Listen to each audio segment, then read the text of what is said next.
बिटुआ की शादी का जश्न है, सब खूब एंजॉय करेंगे।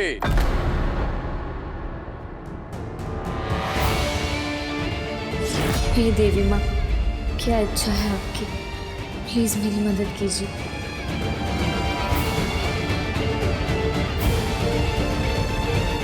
ओम स्वस्ति न इंद्रो वृहस्पतिर्वाः स्वस्ति नः पूषा विश्ववेदाः स्वस्ति नस्तार्क्ष्यो अरिष्टनेमिः स्वस्ति नो बृहस्पतिर्दधातु।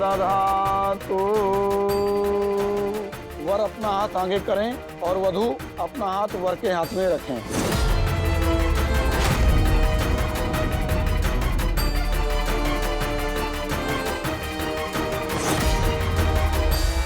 रखो रौनक।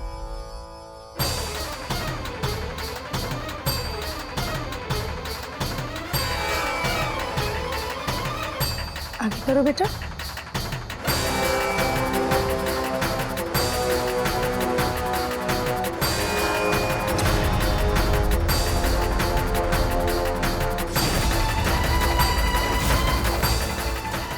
शरणागत दीनार्थ परित्राण परायणे नारायणी नमोस्तुते। हे भगवान, इन दोनों ने तो एक दूसरे का हाथ थाम लिया है। मैं चाहती हूँ कि आपका हाथ हमेशा इनके सर पर बना रहे और ये शादी सफल हो। माँ, ये शादी सफल ही नहीं सुपर हिट भी होगी। देखिए ना कैसे ये दोनों एक दूसरे से नजरें नहीं हटा पा रहे हैं।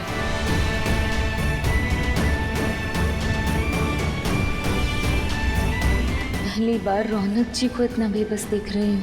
पता नहीं क्यों माँ को सब सच बता कर शादी क्यों नहीं रोक रहे। पता नहीं क्यों इन्होंने इस बार सर जी पर भरोसा कर लिया।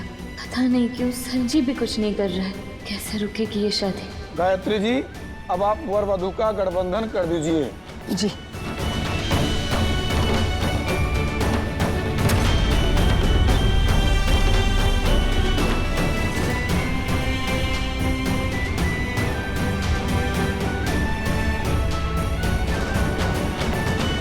इस दिन का तो मुझे हमेशा से इंतजार था। ये गठबंधन नहीं, दो दिलों का संगम है। ये वो गांठ है जो तुम दोनों को हमेशा जोड़े रखेगी। ईश्वर की कृपा से ये गठबंधन कभी ना टूटे।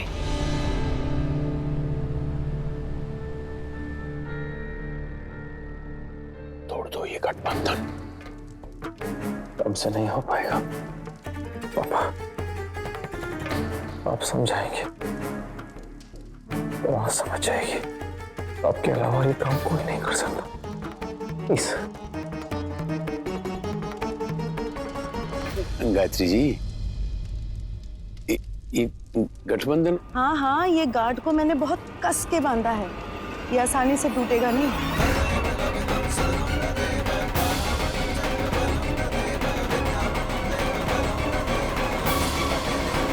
अब आप श्रीफल और पुगी फल समर्पित कर दीजिए। वर वधू फेरों से पहले शादी के 7 वचन आरंभ करेंगे। अग्नि को साक्षी मानकर दिए जाने वाले इन्हीं 7 वचनों से विवाह का असली अर्थ है। यही वचन एक दूसरे से जोड़कर वर वधू को पति पत्नी बनाते हैं। तैयार है ना आप दोनों इन 7 वचनों के लिए?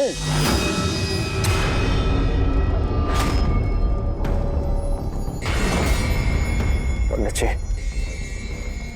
ये 7 वचनों का जो ये जो बताया है,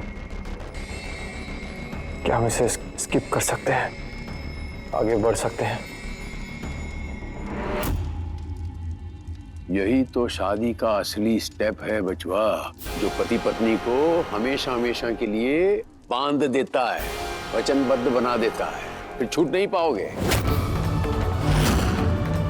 बिल्कुल सही कह रहे हैं तेरे पापा। ये वचन बहुत जरूरी है। कन्या अपना घर छोड़ के अपने पति के घर में आती है, उसके रीति रिवाजों को अपनाती है। इसीलिए पत्नी के कुछ अधिकार होते हैं और वो वचन के रूप में इन अधिकार को मांगती है, और पति को भी इन वचन को देना होता है और आजीवन निभाना भी होता है। समझा? मैंने भी दिए थे ये 7 वचन आज से तकरीबन 26 साल पहले। 26 सालों से इन वचनों को निभाता चला आया हूं और आगे भी निभाऊंगा। आपने आज तक जितने वचन दिए नहीं होंगे उनसे कई ज्यादा तो तोड़ दिए आपने सिंह साहब। हम वचन बताते हैं, आप उन्हें दोहरा दीजिएगा। वचन देने के लिए तैयार हो ना दूल्हे राजा? शायद इन्हीं वचनों के बोझ तले दबकर टूट जाए रौनक और रोक दे ये शादी। मुझे बस इन वचनों का भार बढ़ाना होगा। मुझे तो वो वचन अभी भी याद है जो तेरे पापा ने 26 साल पहले दिए थे और आज भी शिद्दत के साथ और ईमानदारी के साथ निभा रहे हैं। तू भी इनसे सीखकर इन वचनों को बखूबी निभाना। निभाया नहीं, बस भुलाया है इन्होंने माँ, और आज भी बस वही कर रहे हैं। पंडित जी, मैं चाहती हूँ कि वचनों की ये प्रथा मैं अपने बेटे और बहू से मैं खुद करवाऊंगी। जी। मुस्कान बेटा, तुम मेरे बाद इन वचनों को दोहराना, ठीक है? और रौनक, तू इन वचनों को स्वीकार करना। स्वीकार है हमें माँ, लेकिन हम चाहते हैं कि आप जिसका उदाहरण दे रही हैं वो उदाहरण के तौर पर ही सही फिर से दोहराई जाए।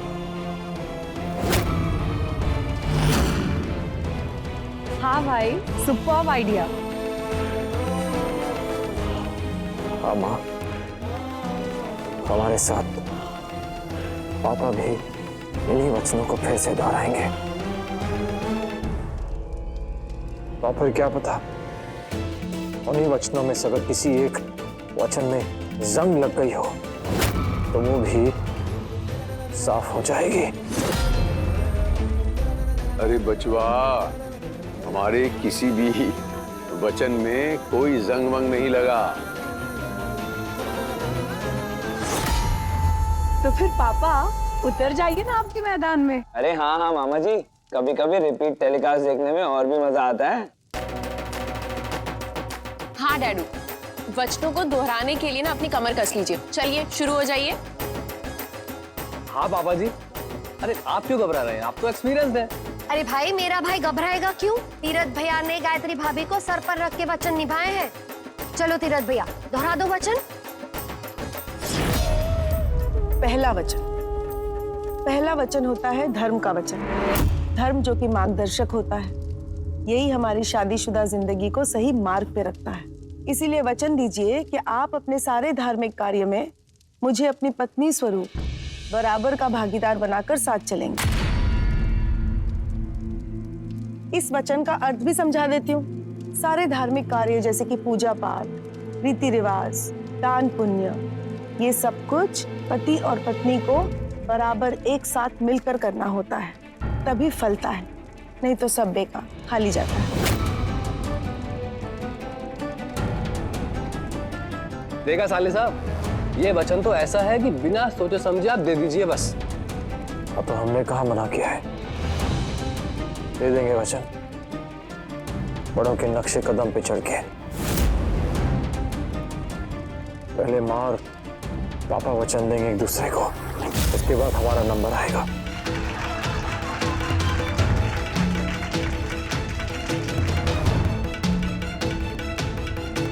हाँ, तो मैं वचन देता हूँ, आपके बिना नहीं होंगे कोई भी धार्मिक कार्य। हमारा तो धर्म और कर्म सभी आप ही से है गायत्री जी। हाउ क्यूट डैडू। चलो मुस्कान, जल्दी से मांगो ये वचन। देखते हैं रौनक में कितनी हिम्मत है वचन देने की।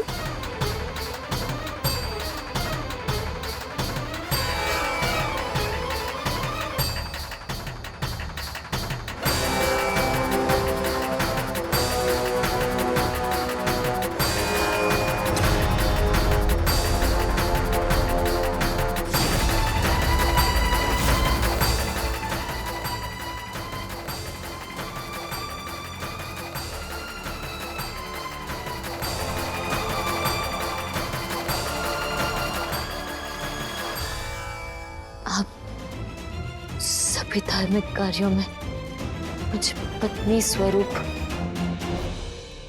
बराबर का भागीदार बनाओगे।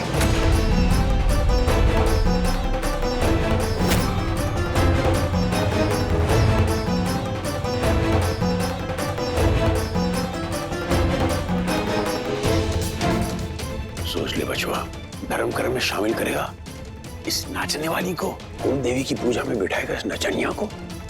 सोच बिटवा सोच। अरे इतना क्या सोच रहे हैं दूल्हे राजा, ये तो पहला वचन है, अभी 6 वचन और बाकी हैं।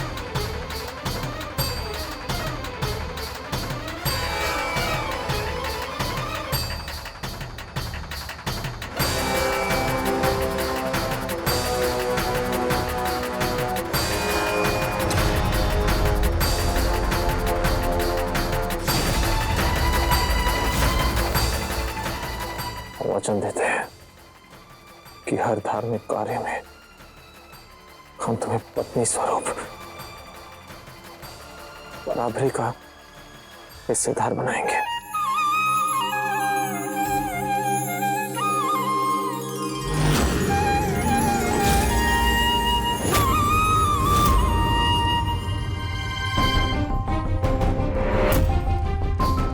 अब दूसरा वचन जो होता है वो सम्मान का वचन होता है। वचन दीजिए जैसे आप अपने परिवार का सम्मान करते हैं वैसे ही मेरे कुटुंब का भी सम्मान करेंगे।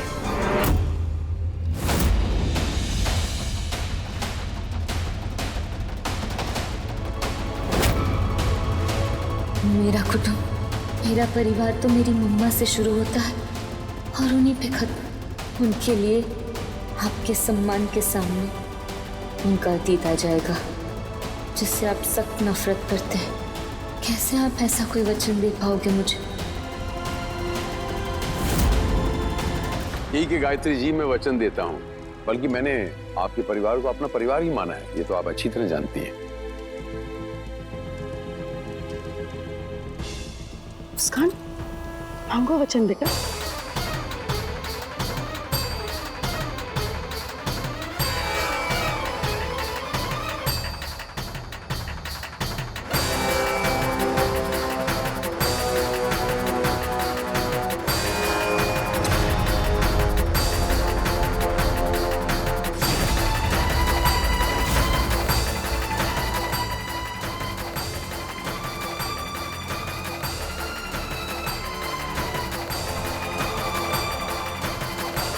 जिस तरह अब अपने परिवार का सम्मान करते हैं, मेरी मम्मा और मेरे कुटुंब का भी करेंगे। मानेगा इसके परिवार को अपना परिवार? कभी हिसाब लगाया है कितनी नचनियां हैं इसके घर में, कितने पति हैं और कितने आशिक? कर पाएगा उनका सम्मान जैसे यहाँ अपनी माँ का और अपने परिवार का करता है? अभी भी वक्त है बिटुआ, मत होने दे उसे अपने परिवार का हिस्सा।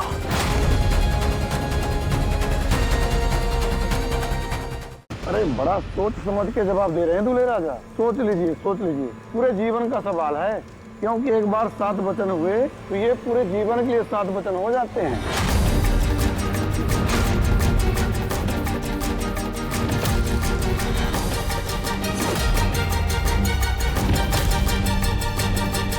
रौनक, क्या सोच रहा है? दे वचन, मेरा बेटा है तू। नहीं, ऐसे सर हिलाने से काम नहीं चलेगा, मुंह खोल के बोल।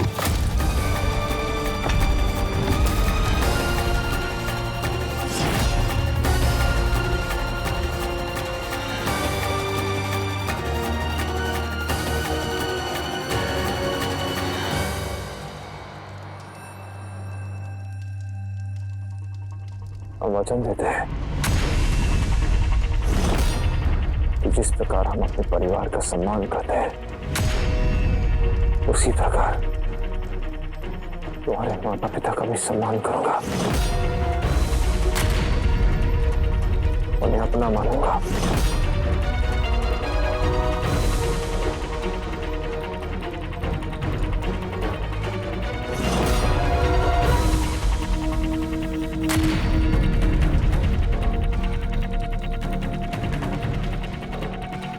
पगला गया तू? आप बंधने जा रहा है इन वचनों में तू।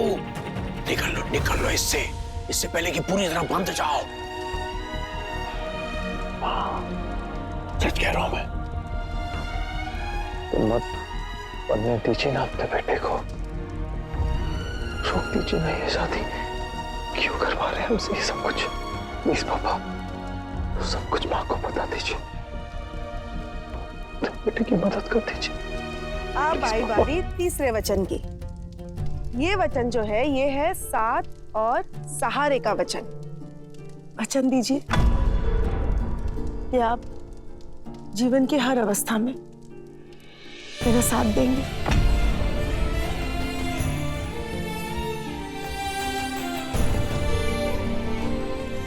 मेरा सहारा बनेंगे।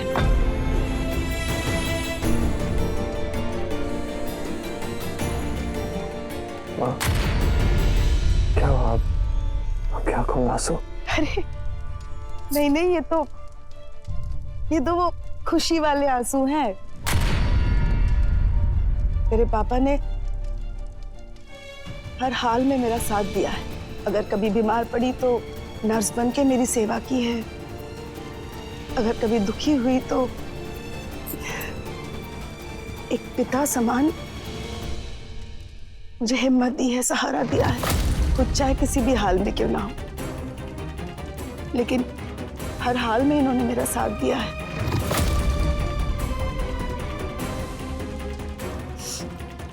आज शादी के इतने सालों बाद भी मेरा ख्याल रखने में ये कोई कमी नहीं छोड़ते।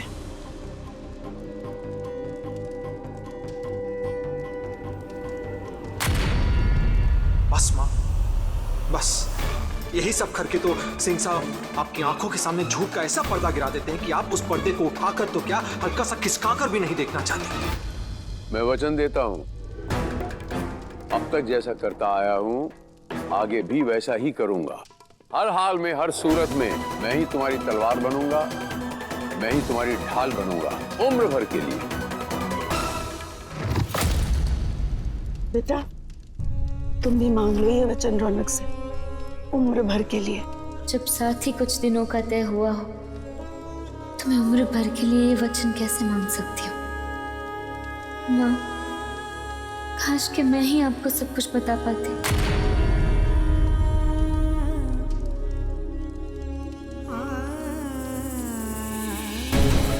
ये सब क्यों होने दे रहे हो आप? क्यों नहीं रोक रहे आप इस शादी को?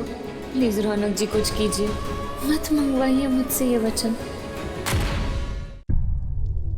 अरे मांगो ना वचन, ऐसे घबराते नहीं हैं।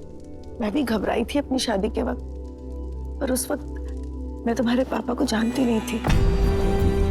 तुम तो रौनक को बहुत अच्छे से जानती हो, फिर क्यों घबरा रही हो?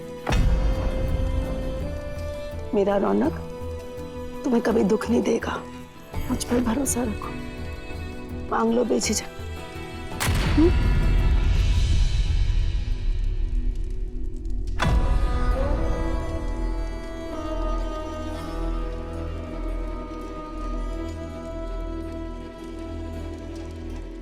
वचन दीजिए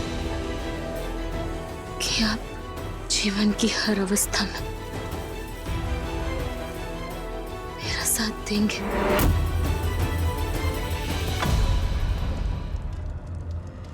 इस वचन को स्वीकार करने का मतलब समझ रहा है तो जिंदगी भर गुलामी करनी पड़ेगी, इस नचनिया के पीछे पीछे गोल गोल घूमना पड़ेगा। है तैयार? नहीं है तैयार, इसीलिए तो बार बार आपसे कह रहे हैं, मदद मांग रहे हैं, बचा लीजिए। अरे वचन दे, अभी तो तीसरा ही है। दिल खोल के वचन दे, ऐसे डर डर के नहीं। चल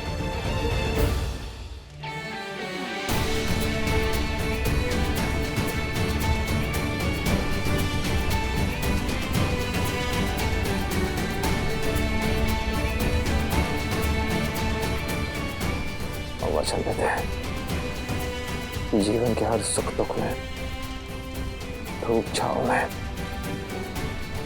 पतझड़ और बहार में, हर परिस्थिति में तुम्हारा साथ देंगे।